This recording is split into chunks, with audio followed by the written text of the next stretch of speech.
Jason Miller is a former political advisor and chief spokesman for the Donald Trump 2016 presidential campaign. He was also a senior advisor to the Trump 2020 re-election campaign. Jason is currently the CEO of the tech startup Gettr. Gettr is a free speech-focused social media platform that was launched earlier this year. Jason Miller is with us here at Riks today to discuss Gettr, freedom of speech, and his work with the Trump campaign. Jason, welcome to Riks. It's great to have you with us. Emmie, thank you so much. So before we get into Gettr, I would like to circle back a little bit to the Trump presidency. As Trump's former advisor, why do you think he lost re-election? I think there are a couple of reasons. I think that when you look at the United States and the voting system, a number of the voting rules and voting laws were changed under the guise of COVID in the final months of the campaign. So it changed the rules of the road essentially in the middle. And so what happened is in many places you had ballots that were being sent out to millions of people, even though they had not requested them. When you take a look at the overall election, there were only 44,000 votes split over 3 states, Arizona, Georgia, and Wisconsin, that ultimately tilted the election. I think that was a big part of it. I would also say that, and part of the reason, quite frankly, for the inspiration for starting Gettr, our free speech platform, is in the final days of the campaign, there was a massive story about Joe Biden's son, Hunter Biden. And he had left a laptop behind at a computer repair store, turned out to have all sorts of information about the Biden family dealings and alleged dealings as they pertain specifically to now President Joe Biden.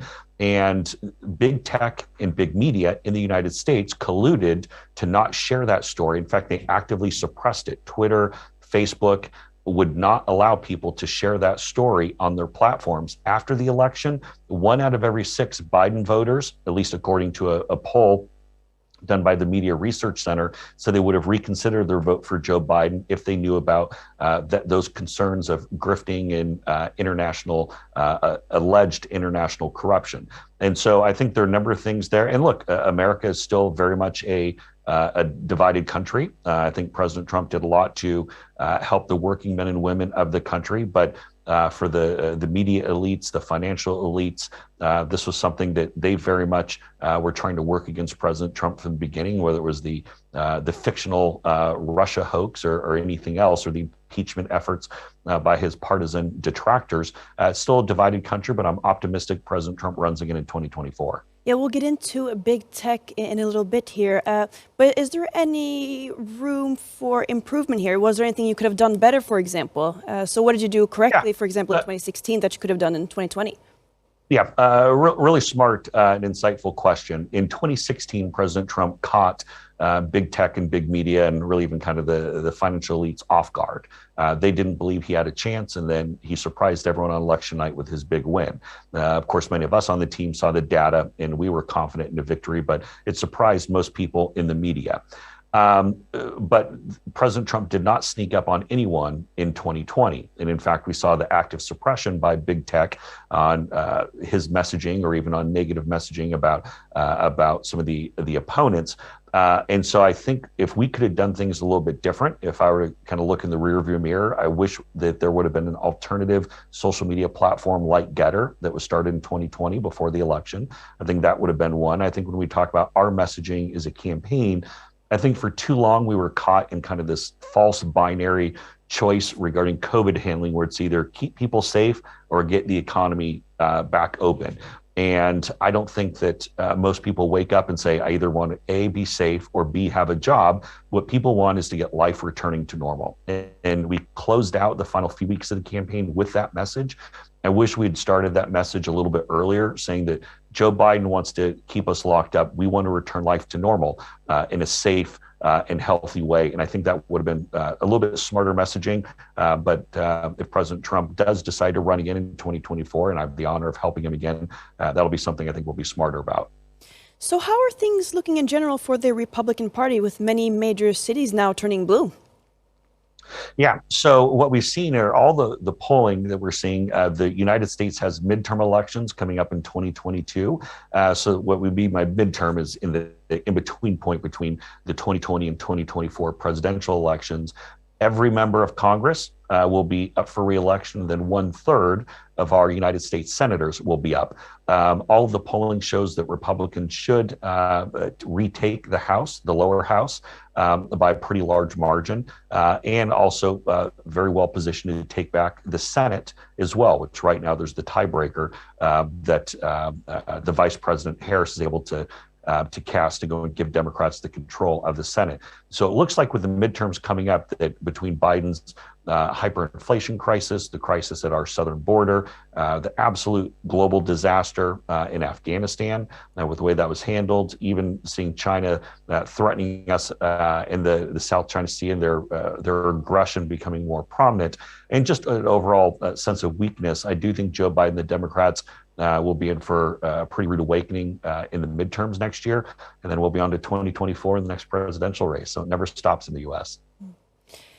Perhaps you already answered my next question here, but how do you think the Joe Biden administration is doing so far?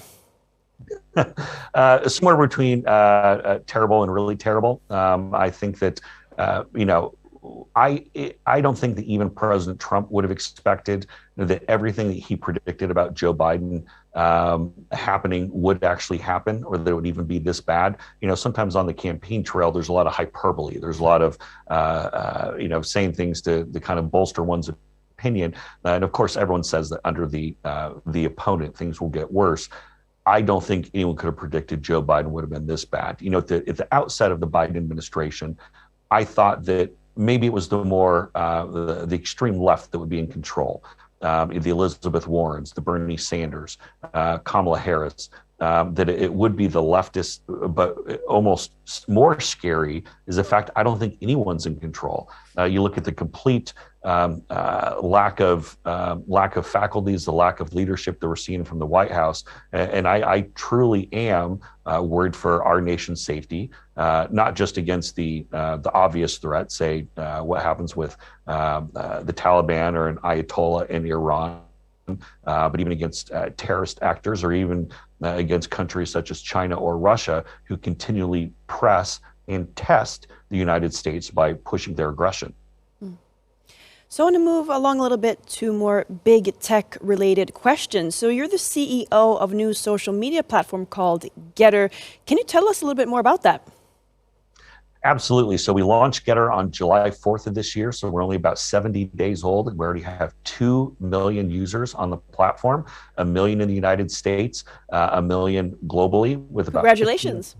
Thank you. Fastest ever social media platform to 1 million users. Fastest ever social media platform to 2 million users. It's something that we're very proud of, and it's exciting. I think that what I'd say is the technology is really good, but also I think we're at the right place at the right time. I think there's a global frustration with big tech, not just from the censorship aspect, but also in selling people's data. I think many people are rejecting the idea that Facebook and Twitter and some of these other tech giants collect all this information about them and then sell it to people without their realizing it. Maybe when they signed up for the platform, they checked a digital box, they gave the permission, but there's a difference between that and people understanding that everything they do, every Google search that they have, every website that they click on, that's all going into the hands of marketers in some way, shape, or form.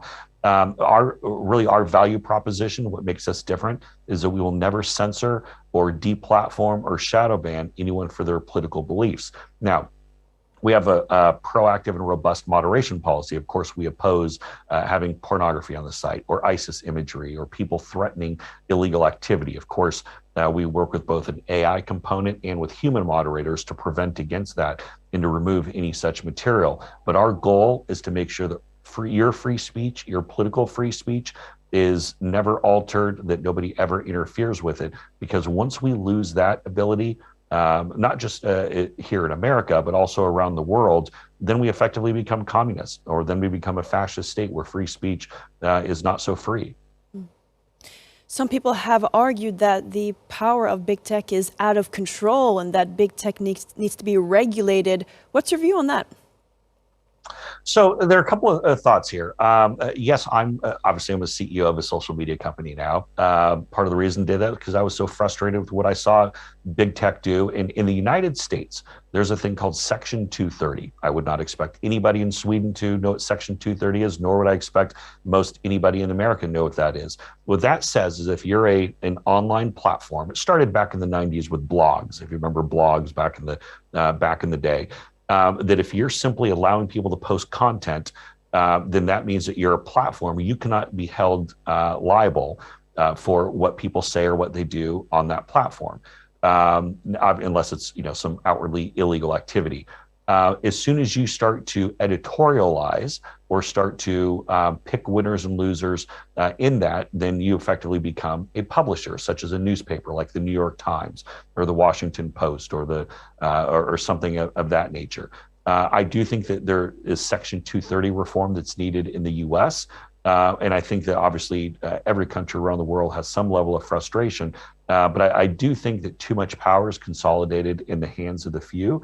But I'm fundamentally not one to sit around and say government needs to fix it or the court needs to fix it. I'm very much of the mentality that if you want to get something done, go and do it yourself. And so that's why I helped to launch Gettr, to make sure that people knew there is a free speech platform where they won't be shadow banned or deplatformed. And you know what? The technology is actually better than what we see coming out of Silicon Valley. Wow, that's amazing. So how do you see the future of conservative media in the United States now? What's it going to look like? Yeah, great question. So what I think it's critical that we do, and this goes back to my earlier answer regarding 2020 and the need to have social media platforms that will provide a cancel-free experience where it can support free speech, oppose cancel culture, which are really kind of our two principles. I think that for conservatives in the United States, that we need to have platforms like this. And again, maybe Gettr might be the most prominent in the social media space, but I look at some of the TV networks, whether it be Newsmax or OAN or even Fox News or some of the online publications of things, say, such as Breitbart or the Daily Caller. And even importantly, as we talk about the decentralizing of news, podcasts. I think podcasts are very important, and those are globally, people pay attention to globally, whether it be a Steve Bannon's War Room or say Ben Shapiro or someone of that nature. And so much in the same way that people are using Patreon and Substack to go and become more independent and be able to share their content, I do think that trend will continue. Well, congratulations on Gettr. It seems like you're growing very quickly, and it's really fantastic to see. But for our viewers, I think you also answered this question earlier. This is my final question. So, will Donald Trump run for office again? I believe so. I believe President Trump will run in 2024. He has not made a formal decision yet. He has not announced anything. I'm planning on him running.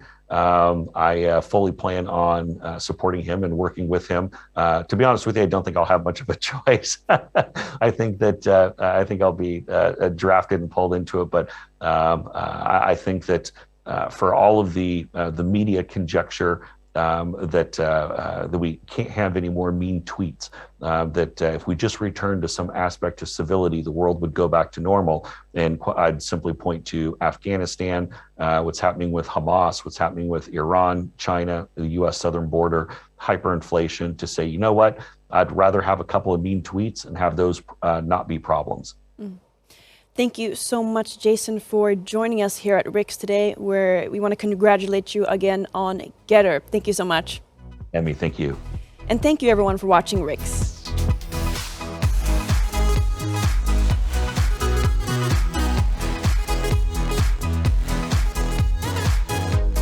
Hej allihopa och tack så jättemycket för att ni tittar på Riks. Glöm inte att prenumerera på våran kanal genom att trycka på knappen här nedanför. Och om ni vill ha nya notiser om de videos som vi lägger upp, så tryck på ringklockan.